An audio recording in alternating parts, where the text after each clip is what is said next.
सनातन धर्म में चंद्रमा का महत्व। नमस्कार दोस्तों, जय श्री राम, राधे राधे। आज हम जानेंगे कि चंद्रदेव यानी चंद्रमा का हमारे जीवन पर क्या प्रभाव पड़ता है और इनका जन्म कैसे हुआ। आप बस वीडियो में बने रहें। दोस्तों, मन और माता का कारक माने जाते हैं चंद्रदेव। चंद्रदेव का जन्म फाल्गुन मास के कृष्ण के चतुर्दशी तिथि को हुआ था। शिव जी ने चंद्रमा को अपने मस्तक पर शिवरात्रि वाले दिन ही लगाए थे। उस दिन शिव जी और माता पार्वती जी का विवाह था। मत्स्य एवं अग्नि पुराण में ऐसा वर्णन है कि जब ब्रह्मा जी सृष्टि की रचना कर रहे थे तो उन्होंने संकल्प से अपने 10 मानस पुत्रों की उत्पत्ति की। इनमें अत्रि, अंगिरा, पुलस्त्य, मरीचि, पुलह, क्रतु, भृगु, वशिष्ठ, दक्ष और नारद थे। इनमें से अत्रि ऋषि का विवाह प्रजापति कर्दम और देवहूति की कन्या अनुसुईया से हुआ। अनुसुईया से दुर्वासा, दत्तात्रेय और सोम नाम से 3 पुत्र हुए। सोम ही चंद्र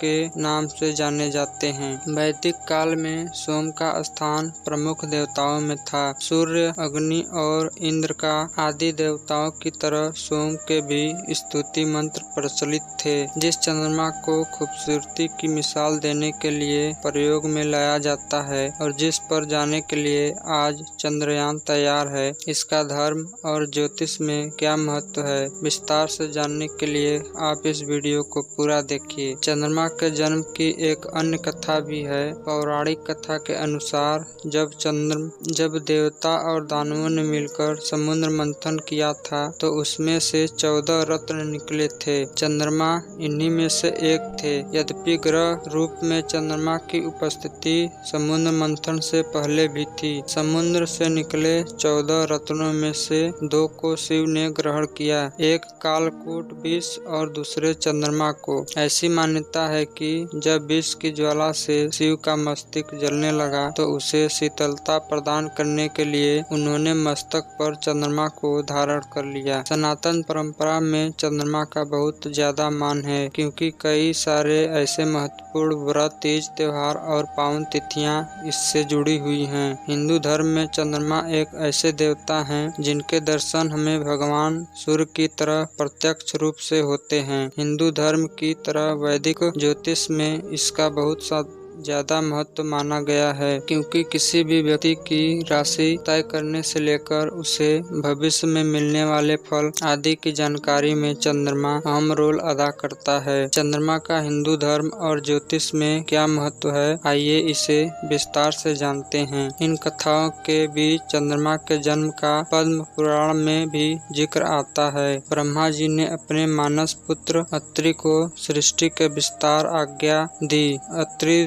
ऋषि ने अनुत्तर नाम का तप करना आरंभ कर दिया। तप करते हुए ऋषि के नेत्रों से जल के कुछ कण टपक गए। दिव्य रोशनी से जगमगाते हुए उन कणों को पुत्र की कामना से दिशाओं ने स्त्री रूप में उसे धारण कर लिया, लेकिन वे उस तेज को संभाल नहीं पाई और उसे त्याग दिया। ब्रह्मा जी ने उस त्यागे हुए गर्भ को पुरुष रूप दिया। यही पुरुष रूप चंद्रमा है। चंद्रमा का विवाह दक्ष प्रजापति की 27 नक्षत्र कन्याओं से हुआ। हिंदू धर्म में चंद्रमा को देवता माना गया है, जो देवों के देव महादेव के मस्तक पर शोभायमान रहते हैं। पौराणिक मान्यता के अनुसार उन्हें महर्षि अत्रि और माता अनुसुईया का पुत्र माना गया है। चंद्र देवता, जिन्हें सोम के नाम से जाना जाता है, उनके द्वारा पृथ्वी पर पहले ज्योतिर्लिंग की स्थापना की गई थी, जिसे सोमनाथ के नाम से जाना जाता है। हिंदू धर्म में तमाम ऐसे पर्व हैं जो चंद्र देवता की पूजा से जुड़े हुए हैं। फिर चाहे करवा चौथ हो या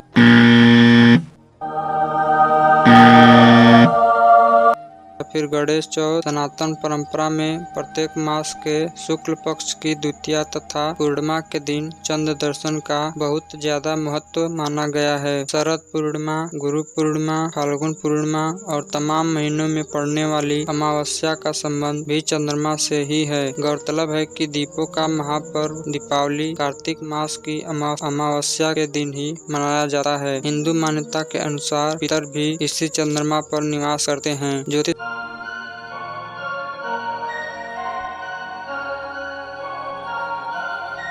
इसमें चंद्रमा का मन और माता का कारक माना गया है। वैदिक ज्योतिष पर आधारित बनाई जाने वाली कुंडली में चंद्रमा के आधार पर ही किसी व्यक्ति की राशि तय होती है। ज्योतिष के अनुसार चंद्रमा कर्क राशि का स्वामी है, जो किसी भी व्यक्ति की कुंडली में शुभ अशुभ रहते हुए उसके मनोबल को घटाने या बढ़ाने का कारण बनता है। इसका संबंध जातक की माता और मानसिक शांति से होता है। 9 ग्रहों में चंद्रमा की गोचर की अवधि सबसे कम तकरीबन 2.25 दिन की होती है। खास बात यह है कि भारतीय पंचांग और राशिफल चंद्रमा की मदद से ही तैयार किया जाता है। चंद्रमा के महत्व को ऐसे भी माना जा सकता है कि सप्ताह के 7 दिनों में से एक दिन उनके नाम पर सोमवार रखा गया है। तो दोस्तों, कैसे हम चंद्रमा के शुभता को पा सकते हैं, आइए जानते हैं चंद्रमा की शुभता पाने के उपाय। चंद्र देवता की शुभता पाने के लिए सोमवार के दिन शिवलिंग पर दूध चढ़ाना चाहिए। सोमवार के दिन रुद्राक्ष की माला से ओम सोम सोमाय नमः मंत्र का जाप करने से भी कुंडली में चंद्रमा की शुभता प्राप्त होती है। कुंडली में स्थित चंद्र दोष को दूर करने के लिए जातक को सोमवार का व्रत रखना चाहिए। ज्योतिष के अनुसार पूर्णिमा के दिन व्रत रखने से चंद्रमा के दर्शन और पूजन करने से भी उसके शुभ फल प्राप्त होते हैं। चंद्र देवता से संबंधित चीजें जैसे सफेद वस्त्र, सफेद पुष्प, सफेद चंदन, चावल, दूध, चांदी, मोती, मिश्री आदि का दान करने से भी उनकी शुभता प्राप्त होती है। मोती को चंद्रमा का शुभ रत्न माना गया है। ऐसे में चंद्रमा के शुभ फल को पाने के लिए इसे चांदी की अंगूठी में कनिष्ठिका अंगुली में धारण कर सकते हैं। दिन को प्रकाशमान दूर करता है, लेकिन रात के अंधेरे को दूर करने का कार्य चंद्रमा करता है। पूर्णिमा के दिन चंद्रमा अपनी 16 कलाओं से पूर्ण होता है।